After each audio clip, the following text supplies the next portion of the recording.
Sweet vermouth is a very common ingredient in classic and modern cocktails.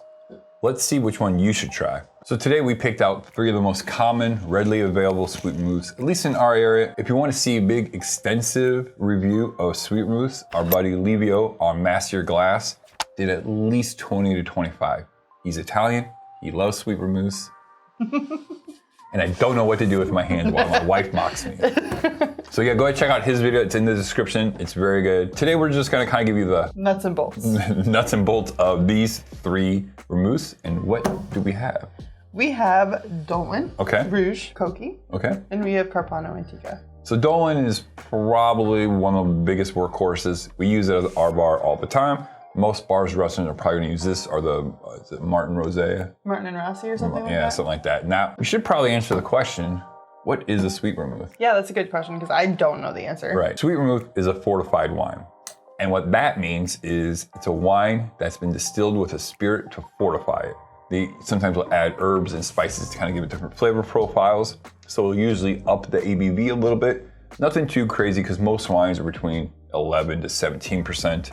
And then fortified wine will be 14 to 20, I think. I don't remember seeing anything above that, but again, there's a lot of them that we don't know about. Yeah. So other vermouths are, you got sweet vermouth, you got dry vermouth, you got a Blanco vermouth, and then you got port. So those are all different variations of fortified wine. Wine you keep open 2 to 3 days, sealed.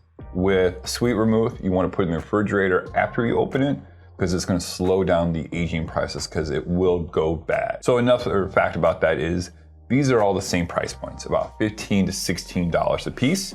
The Dolin is 750 mil. These two are $375. And so the reason I believe they make these $375 is because not a lot of people are going to be drinking 750 milliliters of sweet vermouth at their house all the time. But they do make bigger. They do make bigger bottles, of course they do, because restaurants and if you have a party or whatever, you're going to drink a lot of it. When we were at Total Wine the other day, I saw a 1 liter bottle of the Carpano Antica. Right, so they do make bigger ones. It's just they know that the average cocktail consumer at home is not going to go through that much sweet vermouth in 2 weeks.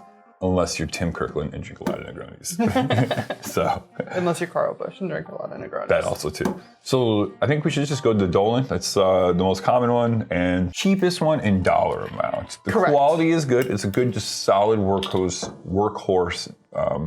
sweet vermouth. And this is the only one that I have tried prior to this. Right. I mean, I think I had We had Antica. We had some cocktails with Antica. Like when you would make a Negroni, I'd try it and I'd still hate the Negroni. Right. The ABV on this is, I think, 16%. It's on the back. Yeah. Bottom left. Okay. It is 16%, you're correct. And this is a product of France. Out of France. Now, most sweet vermouths are made in Italy, but this one's made in France. Anywhere you can make wine. Basically, right, yeah, because you're just doing a little bit more process to it. Yep. So, all right. Sweet, light. Yep, it's very light. It's It's got a little herbaliness to it, Yeah, just kind of, it's nice. Yeah. A little bit. It's not as winey as I expected. No, not at all. There's a little menthol, but just like a smidge. Mm-hmm. The taste has got that kind of flat cola cherryness to it. I think it's more like baking spices and that's true. And stone fruits, but like fresh cherries, maybe some fresh plum. Yep, it is the viscosity and the lightness in your mouth is very light. Not water, but like closer to that than not, I guess. Right. Really. It smells very spicy, but without heat. Yeah. And cooking spices. Mm-hmm. I don't think baking spices, right? I think like cooking spices. Okay, I get that. It's fine. It's good. I mean, should we? Whatever. Well, no. Let's try the one that I've already tried. Like, let's go. We tried in cocktails we haven't tried by itself yet. Yes. Leave the one that we haven't tried. Yes, for last. I know I've liked this in certain cocktails. I unfortunately don't remember what cocktails those are. I'm pretty sure I really like it in a Negroni. Yep. And I remember we had a big bottle and I went through it really fast. Yes, that was when you first tried a Negroni. Oh, it's like hooked. Yeah. So let's see. What's the ABV of this? This is a product of Italy and 16.5%. Okay. Oh, dried cherries, dried cranberries. Mm-hmm. Dried cranberries, yeah. Dried stone fruits. Like raisins or craisins almost. Mm-hmm. And there's this kind of a little bit almost chocolate smell to it. A little bit. Kind of meddled in there through a little bit. Maybe. Just the sweetness is different. Yes. Smelling than this sweetness. It smells a lot sweeter and a lot more dense. It's not as like light and refreshing. Right. Ooh. There is some menthol in there. Yep. It is bitter on the finish. Bitter on the finish for sure, and that's probably why I like it with a Negroni, because you're complementing the Campari bitterness. And there's a lot of people that will use sweet vermouths as an aperitif also. So it's like some of these probably more complex Italian vermouths are probably gonna have a lot of that. On the rocks with the twist. Right. Yeah. I get a little bit of vanilla. Yep. It's good. It's a lot more complex. The viscosity is a little bit thicker. Yep. And it kind of has this, I guess a thicker viscosity when you're drinking it. So it's almost like Fernet. Because the menthol and like it's very herbal, herbaceous. Right. Interesting. Yeah. All right, now let's try the one that we have not tried yet. We've had this bottle on our shelf for a minute. Actually, we've had 2 bottles because we both went out separately and came back like, oh, I bought Cocchi for when we do the episode. And then we both did that. Oh, well. I know Johan on Whiskey Sugar Bitters, he loves Cocchi. Seems like he uses that a lot in his sweet vermouth cocktails. So it's very popular, I think, in the cocktail bartending community where actual bartenders bartend. Right. Oh, the smell is sweet. This definitely has that kind of cola, Fernet kind of smell to it. Yeah. But to me, I smell like, root beer. Root beer, yep. That is, can kind of get that like fake. Like the sarsaparilla. Yeah. Okay. Interesting. Ooh. That is way sweeter throughout the entire. This is also 16% in product of Italy. That is chocolatey. It finishes with chocolate and vanilla, almost like you just finished an almond bark pretzel, the chocolate covered pretzels, but like but not a pretzel. Right, I get what you're saying. That type of chocolate and stuff like that, yeah. Yeah. It's really good. I mean, it's definitely the sweetest throughout the entire process or throughout the entire drink than the other 3. It's not as herbaceous as the Carpano Antica, but it definitely does give me the same type of vibe. Right, it does too, yep. I think so too. This is almost kind of like a port. This is the closest thing to a port out of the 3 because of those chocolate and richness and desserty kind of flavor notes to it. And it does have like the dried stone fruits again. I think this one, whereas this one tastes more like cranberry and raisins, this one is more of a dried cherries. Yep, I agree with that. All completely different. They probably, serve a purpose. Like I said, the Dolin's gonna be your workhorse in bars, just price point wise. Yep. I would say, if you have Dolin or the Martin Rosé, spend a little bit extra money. Well, actually, you don't have to spend extra money because you're gonna get less. But buy one of these little bottles and just check it out. I think you're gonna like it. Yep, I have a hypothesis. Okay. I think that if Dolin is your workhorse that you're used to, you're going to be more of a fan of the Carpano Antica. I agree. In more of like a dessert setting, like a digestif, the Cocchi would be to me, it seems like a much better option. Right. Yeah. So what we're gonna do is I'm gonna go ahead and make a sweet martini. Riley's gonna try and see if she can tell the difference between the 3. So here we go. Let's make a sweet martini.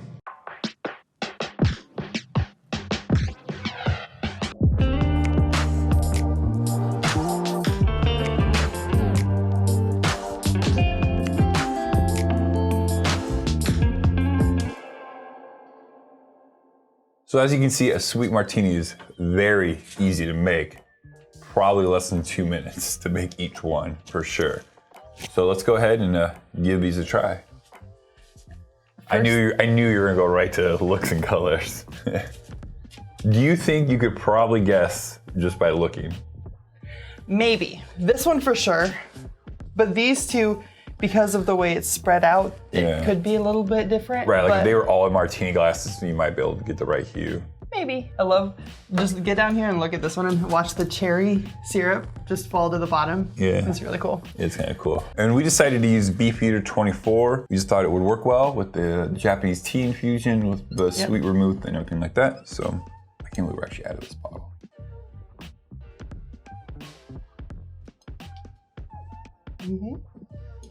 Tastes like gin. A little bit of sweet vermouth.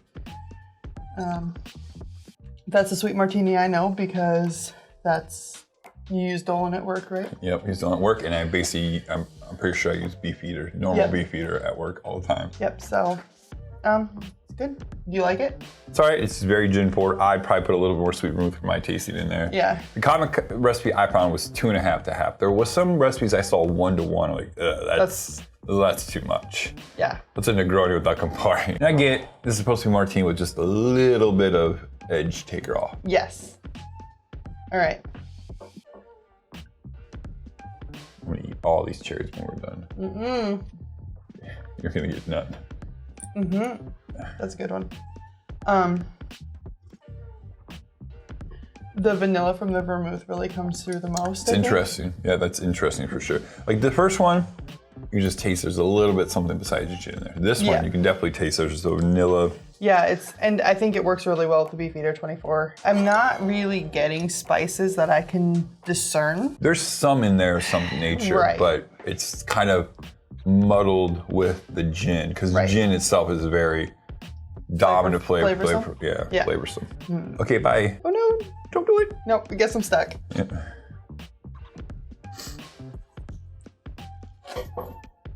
You did it. She's gonna land on her head one of these times. Yep. Okay.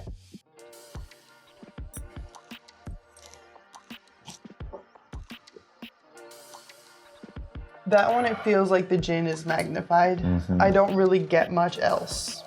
Like the back end is a little sweeter, a little like mellowed out. Right. I think my favorite's the coupe. Yep. I like just the vanilla taste of it. Yep. I'll be honest with you, I'm not really a fan of the cocktail itself. Right. I'm not a martini drinker. I do not like just... This is one of those ones that catches you up quick if you're meeting people and you just got off work. You had a bad annual review, you need to go and... Take the edge off. Take the edge off. Drink 2 of these bad boys. The edges don't exist anymore. Right. Which one do you like the best? The middle one. The middle one. So I think the first one is Dolin. Okay. Mostly because of color, but also because the flavor is gin. Just not existent, really. Right. Well, I mean, it exists. Right. But it's like... Just like when we tried it, compared to the other two, it was very light and refreshing almost. Right. Not as bold. Sure. That makes sense. I think this one is the Carpano Antica. Okay. Because the bitterness in this one, added to the gin, is going to take away from the other baking spices and sweetness that comes into play with the Carpano Antica. Which obviously leaves the coupe to be the Cocchi because of the very strong vanilla flavors, but also the chocolatey notes in it that are a lot more present would help magnify the vanilla with the gin. I agree with all that. Like I said, I think just because I think all your assessments of why I think that's the best one. Right. My favorite. Yes. Not the best one, but my favorite. I think it is the best one in the group for my palate. Right. Exactly. You're absolutely right. I got all 3 again? You got all 3 again. You want to do that little dance again? There we go.